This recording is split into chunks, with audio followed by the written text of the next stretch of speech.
O sol escaldante do meio-dia castigava as ruas de pedra irregular da periferia de São Paulo. Gabriel Silva, de 19 anos, caminhava pelas vielas estreitas do Capão Redondo com o coração acelerado e as mãos trêmulas. Seus tênis furados pisavam nos buracos cheios de água suja, reflexo das chuvas da semana anterior que nunca eram drenadas adequadamente naquela região esquecida pela prefeitura. Havia 3 meses que sua mãe, Dona Maria, estava internada no Hospital das Clínicas com uma pneumonia que se complicara. Os médicos falavam em procedimentos caros, medicamentos que o SUS não cobria completamente. Gabriel trabalhava como ajudante de pedreiro quando conseguia serviço, mas o dinheiro mal dava para as passagens de ônibus até o hospital e algumas refeições básicas. "Meu Deus, mãe, eu não sei mais o que fazer", murmurou Gabriel, olhando para o céu nublado enquanto encostava numa parede descascada. Suas lágrimas se misturavam com o suor que escorria pelo rosto magro e cansado. Foi quando seus olhos se fixaram na pequena igreja evangélica do outro lado da rua. Igreja Pentecostal. Deus é amor. Lia-se na placa desbotada. Gabriel conhecia o pastor Antônio, um homem de uns 50 anos, que sempre cumprimentava os moradores com um sorriso genuíno. Todos sabiam que ele caminhava sozinho pelas ruas após os cultos, levando cestas básicas para as famílias mais necessitadas. Uma ideia desesperada começou a formar na mente de Gabriel. Ele sabia que o pastor sempre carregava uma pequena quantia em dinheiro. As ofertas da igreja seriam suficiente para pelo menos alguns dos remédios da mãe. "Eu não tenho escolha", sussurrou para si mesmo, sentindo o estômago se revirar com a decisão que estava tomando. "É só uma vez, só para salvar minha mãe." Gabriel se escondeu atrás de uma Kombi velha estacionada e esperou. O calor era sufocante e ele podia sentir seu próprio cheiro de suor misturado com a ansiedade. As ruas estavam relativamente vazias. Devido ao horário do almoço, apenas algumas crianças brincavam distante e uma senhora varria a calçada. Quando viu o pastor Antônio saindo da igreja com sua característica camisa social branca e calça preta simples, carregando uma pequena mochila nas costas, Gabriel sentiu as pernas tremerem. O homem caminhava tranquilamente, cumprimentando as pessoas que encontrava pelo caminho. Agora ou nunca, Gabriel respirou fundo e começou a seguir o pastor à distância, seu coração batendo tão forte que parecia ecoar entre as casas apertadas ao redor. Gabriel seguiu o pastor Antônio por 3 quarteirões, mantendo-se sempre nas sombras dos muros e carros estacionados. O homem caminhava sem pressa, parando ocasionalmente para conversar com moradores ou brincar com alguma criança que corria em sua direção. Cada gesto simples e gentil do pastor fazia Gabriel sentir uma pontada de culpa no peito. Quando chegaram a uma rua mais isolada, próxima a um terreno baldio, cheio de entulho e mato alto, Gabriel decidiu que era o momento. Suas mãos suavam frio, enquanto ele se aproximava por trás, tentando encontrar coragem para fazer algo que ia contra tudo o que sua mãe havia lhe ensinado. "Pastor", Gabriel chamou com voz trêmula, fazendo o homem se virar. O pastor Antônio sorriu imediatamente ao reconhecê-lo. "Gabriel, meu filho, como você está? Faz tempo que não te vejo na igreja." A resposta calorosa e o sorriso genuíno pegaram Gabriel de surpresa. Ele havia se preparado para abordar um estranho, não alguém que o conhecia pelo nome e demonstrava carinho real. Eu. Gabriel gaguejou, sua determinação começando a vacilar. "Pastor, eu preciso do seu dinheiro." Em vez de recuar ou demonstrar medo, o pastor Antônio deu um passo à frente, seus olhos castanhos mostrando preocupação sincera. "Meu filho, você está passando por dificuldades. Me conte o que está acontecendo." Gabriel ficou completamente desconcertado. Havia imaginado gritos, correria, talvez até uma luta. Jamais esperara ser recebido com compaixão e interesse genuíno. Minha mãe, ela está muito doente. Precisa de remédios que custam muito caro e eu não tenho dinheiro. Já tentei tudo, pastor. Já bati em todas as portas.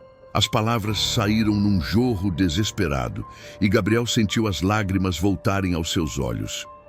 O pastor Antônio colocou a mão no ombro do jovem, um gesto paternal que fez Gabriel se lembrar de quando era criança e seu pai ainda estava vivo. "E você pensou que a única saída era me assaltar?" perguntou o pastor, sem julgamento na voz, apenas uma tristeza profunda. Gabriel não conseguiu responder, apenas acenou com a cabeça envergonhado. "Gabriel, me conta sobre sua mãe. Qual é o nome dela? Do que ela precisa exatamente?" A pergunta pegou Gabriel totalmente despreparado. Ele havia esperado por confronto, não por uma conversa. "Dona Maria Silva, ela tem pneumonia complicada e precisa de uns medicamentos específicos que custam mais de R$ 400 por mês." O pastor ficou pensativo por alguns segundos, olhando para o céu nublado que ameaçava chuva. "Gabriel, eu conheço sua mãe. Ela trabalhou alguns anos fazendo faxina na casa da minha irmã, uma mulher trabalhadora e honesta." O pastor abriu sua mochila e tirou uma pequena agenda. "Me dá o telefone do hospital onde ela está internada?" Gabriel ficou parado, observando incrédulo, enquanto o pastor Antônio ligava diretamente para o Hospital das Clínicas. O homem falava com autoridade e conhecimento, pedindo para falar com o setor de assistência social e depois com alguém chamado Dr. Fernando. "Dr. Fernando? Aqui é o pastor Antônio, da Igreja Pentecostal Deus é Amor." "Sim, sim, o mesmo. Olha, preciso de uma informação sobre uma paciente, Maria Silva, internada com pneumonia complicada." Gabriel escutava a conversa em estado de choque. O pastor não apenas conhecia gente no hospital, como parecia ter algum tipo de influência lá dentro. Após alguns minutos, o pastor desligou e se virou para Gabriel. "Sua mãe tem alta prevista para depois de amanhã, mas realmente precisa continuar o tratamento em casa com medicamentos específicos. O Dr. Fernando é médico lá e membro da nossa igreja. Ele vai conseguir pelo menos metade dos remédios através do programa de medicamentos especiais do hospital." Gabriel sentia como se estivesse num sonho. "Pastor, eu não entendo. Por que o senhor está me ajudando? Eu vim aqui para roubar o..." "Senhor!" O pastor Antônio sorriu e começou a caminhar, fazendo sinal para Gabriel o acompanhar. "Meu filho, você acha que eu não sabia que você estava me seguindo há 3 quarteirões? Você não nasceu para ser bandido, Gabriel. Qualquer um vê isso só de olhar para você." Eles caminharam até uma pequena padaria na esquina, onde o pastor cumprimentou o dono, seu João, como um velho amigo. "João, este é o Gabriel, filho da Dona Maria que trabalhava com minha irmã. A mãe dele está precisando de ajuda com medicamentos. Você poderia dar uma oportunidade de trabalho para ele? Precisa de alguém para entregas?" Seu João olhou Gabriel de cima a baixo, notando suas roupas simples, mas limpas, e seus olhos honestos, ainda vermelhos de tanto chorar. "Posso começar amanhã mesmo, se você for responsável. Pago R$ 80 por dia, das 6 da manhã às 2 da tarde. Tem moto?" Gabriel balançou a cabeça negativamente. "Sem problema. Você pode usar a moto da padaria. Só precisa ter carteira." "Tenho sim, senhor." O pastor então levou Gabriel até uma pequena farmácia popular, 2 ruas adiante, onde conhecia a proprietária, Dona Carmen. "Carmen, esta é uma situação especial. O jovem aqui vai começar a trabalhar amanhã e conseguir dinheiro, mas a mãe dele precisa dos medicamentos ainda hoje. Você poderia fazer o favor de fornecer os remédios e ele te paga parcelado?" Dona Carmen, uma senhora de uns 60 anos com óculos grossos, olhou para Gabriel com atenção. "Qual é o nome de sua mãe, menino?" "Maria Silva, senhora." "Ah, a Maria. Ela comprava fiado aqui quando você era criança e sempre pagava direitinho. Claro que posso confiar no filho dela. Gabriel saiu da farmácia com uma sacola cheia de medicamentos, um trabalho garantido para o dia seguinte e uma sensação estranha no peito que ele não conseguia identificar completamente. No dia seguinte, Gabriel acordou às 5 da manhã, mais cedo do que havia feito em meses. Pela primeira vez em muito tempo, tinha um propósito claro ao abrir os olhos. Vestiu sua melhor camiseta e a única calça jeans sem furos que possuía e saiu para seu primeiro dia de trabalho na padaria do seu João. O movimento matinal na padaria era intenso. Gabriel aprendeu rapidamente as rotas de entrega pela região, conhecendo ruas e vielas que nunca havia explorado antes. Durante as entregas, encontrava pessoas que conheciam o pastor Antônio e sempre falavam dele com carinho e respeito. Ah, você conhece o pastor Antônio? Aquele homem é um anjo na terra, disse Dona Lourdes, uma cliente que recebia pães quentinhos todos os dias. Quando meu marido ficou desempregado, ele conseguiu trabalho para ele numa construção. Salvou nossa família. O pastor me ajudou quando minha filha precisou de cirurgia, contou seu Carlos, dono de um pequeno mercadinho. Organizou uma campanha na igreja e conseguiu o dinheiro em 2 semanas. A cada história que ouvia, Gabriel sentia um misto de admiração e vergonha. Como ele havia cogitado fazer mal a alguém que dedicava a vida a ajudar os outros. No final do dia, Gabriel foi direto ao hospital visitar sua mãe. Encontrou-a sentada na cama, visivelmente melhor, conversando com uma enfermeira.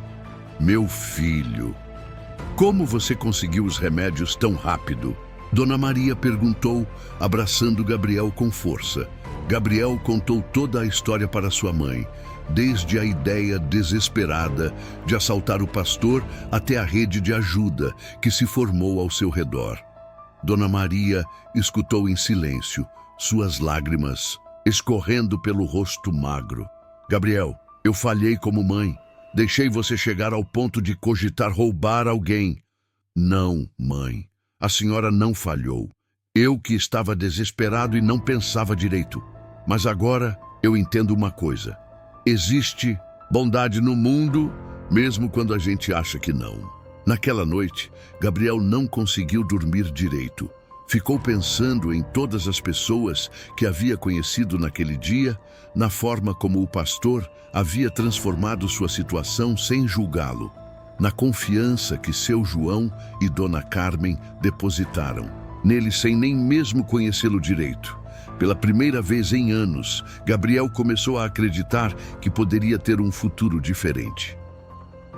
3 meses depois, Gabriel não era mais o mesmo jovem desesperado que havia cogitado assaltar o pastor Antônio. O trabalho na padaria não apenas lhe dava estabilidade financeira, mas também propósito e dignidade. Sua mãe havia se recuperado completamente e voltado a trabalhar como diarista. Gabriel ainda se lembrava nitidamente daquele dia que mudou sua vida. Toda semana, ele fazia questão de visitar o pastor Antônio para conversar e agradecer, mas principalmente para entender como um homem conseguia enxergar o bem nas pessoas, mesmo em situações extremas. Pastor, eu fico pensando, e se eu realmente tivesse tentado roubar o senhor naquele dia? E se eu tivesse uma arma? O pastor Antônio estava organizando cestas básicas na igreja para distribuir no final de semana. Parou o que estava fazendo e olhou para Gabriel com seriedade. Gabriel, a verdade é que eu sabia que você não faria mal a ninguém. Não porque sou especial ou tenho algum dom divino, mas porque aprendi a observar as pessoas. Seus olhos estavam cheios de desespero, não de maldade. Sua postura era de quem estava quebrado por dentro, não de quem nasceu para o crime. Gabriel ajudou o pastor a organizar as cestas enquanto refletia sobre essas palavras. Mas como o senhor teve certeza? Porque você chamou minha atenção antes de fazer qualquer coisa. Bandido de verdade não avisa, meu filho. Você queria que eu soubesse suas intenções porque, no fundo, esperava que eu pudesse te ajudar de outra forma. Essa conversa fez Gabriel perceber algo importante sobre si mesmo. Mesmo no seu momento mais desesperado, uma parte dele sabia que estava errado e buscava uma saída melhor. Algumas semanas depois, Gabriel tomou uma decisão que surpreendeu a todos. Pediu para ajudar o pastor nas atividades da igreja. Começou acompanhando as visitas aos enfermos e distribuição de cestas básicas, mas logo se tornou uma espécie de ponte entre a igreja e os jovens da comunidade que estavam em situações parecidas com a que ele havia vivido. Gabriel tem autoridade para falar com esses meninos, explicou o pastor Antônio para outros membros da igreja. Ele esteve onde eles estão, conhece o desespero, mas também conhece a saída. Gabriel desenvolveu um projeto simples, mas eficaz. Identificava jovens em situação de vulnerabilidade e os conectava com oportunidades de trabalho e estudo na região. Seu network, construído através das entregas da padaria e do trabalho na igreja, se tornara uma ferramenta poderosa para transformar vidas. Em 6 meses, Gabriel havia ajudado 12 jovens a encontrar trabalho e 3 a voltarem para a escola. Seu próprio exemplo se tornara uma inspiração na comunidade. Sabe, pastor, Gabriel disse numa tarde de sábado, enquanto voltavam de mais uma visita a uma família necessitada. Eu entendo agora porque o Senhor não teve medo de mim naquele dia. O Senhor sabia que todo mundo tem um pouco de luz dentro. De si, mesmo quando essa luz está quase apagada. O pastor sorriu. Exatamente, meu filho. E agora você está ajudando outros a encontrarem essa luz também. Gabriel olhou para as ruas da periferia, onde havia crescido, mas agora as via com outros olhos. Não mais como um lugar de desesperança, mas como uma comunidade cheia de pessoas que, como ele, só precisavam de uma oportunidade e alguém que acreditasse em seu potencial. Ele havia saído para assaltar um pastor e acabado descobrindo sua própria vocação para ajudar os outros. Às vezes, as maiores transformações surgem dos momentos mais improváveis. Naquela noite, Gabriel dormiu com a consciência tranquila, sabendo que no dia seguinte teria a oportunidade de fazer a diferença na vida de pelo menos uma pessoa. E isso, descobriu ele, era a melhor sensação do mundo.